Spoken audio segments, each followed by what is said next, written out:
Béninoises et Béninois, chers compatriotes, notre pays va commémorer demain, pour la 56e fois, son accession à la souveraineté internationale. Au-delà de la fête que justifie la conscience de liberté, l'occasion nous est à nouveau donnée de faire le bilan d'un parcours collectif de plus d'un demi-siècle et de fixer le cap pour les années à venir. À ce propos, je dois d'abord souligner les progrès accomplis sur le chantier de l'unité nationale qui nous donne à tous la fierté d'appartenir à une nation toujours en construction certes, mais libre, responsable et mûre. Pour nous aujourd'hui et pour les générations futures, la tâche sera de travailler à consolider chaque jour davantage cette union de toutes les filles et de tous les fils de ce pays.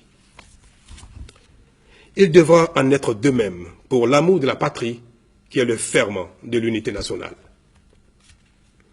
Je dois ensuite faire avec vous le constat de ce que, en 56 ans, notre pays n'a pas beaucoup avancé sur le chemin du développement économique et social.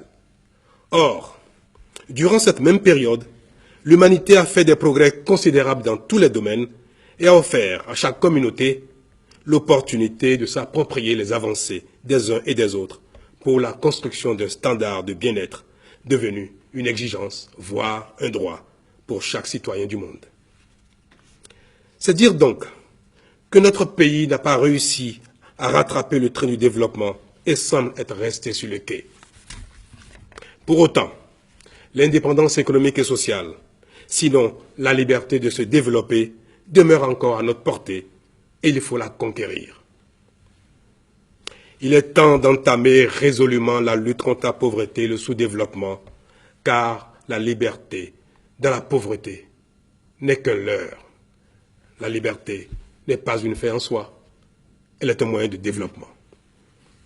Il nous appartient donc de décider et de prendre la mesure des choses, de faire des choix pertinents qui tiennent compte de nos potentialités, de nos talents et compétences, ainsi que des ressources disponibles pour aller résolument à la conquête du développement. Et c'est là notre défi commun.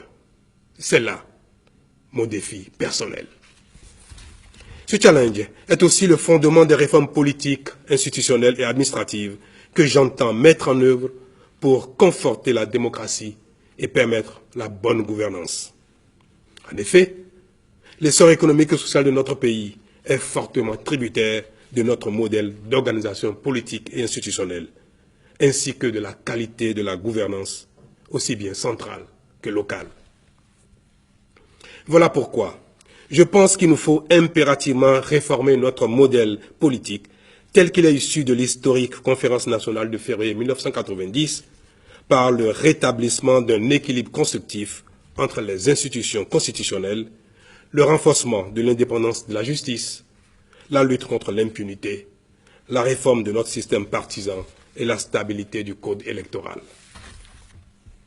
J'y ai beaucoup travaillé depuis mon investiture avec les membres de mon gouvernement et sur la base des propositions qui m'ont été faites par la commission technique que j'ai chargée des réformes politiques et institutionnelles.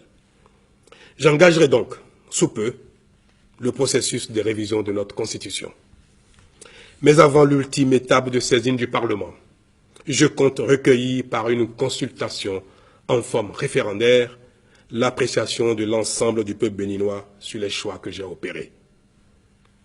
J'ai la conviction que notre pays se trouve à nouveau à un tournant décisif de son histoire et à l'instar de nos aînés, nous devons faire face à nos responsabilités.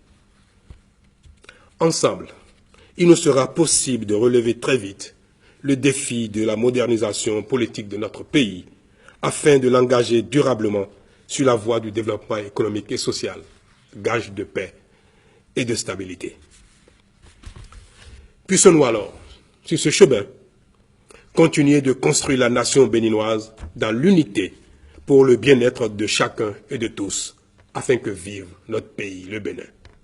Bonne fête.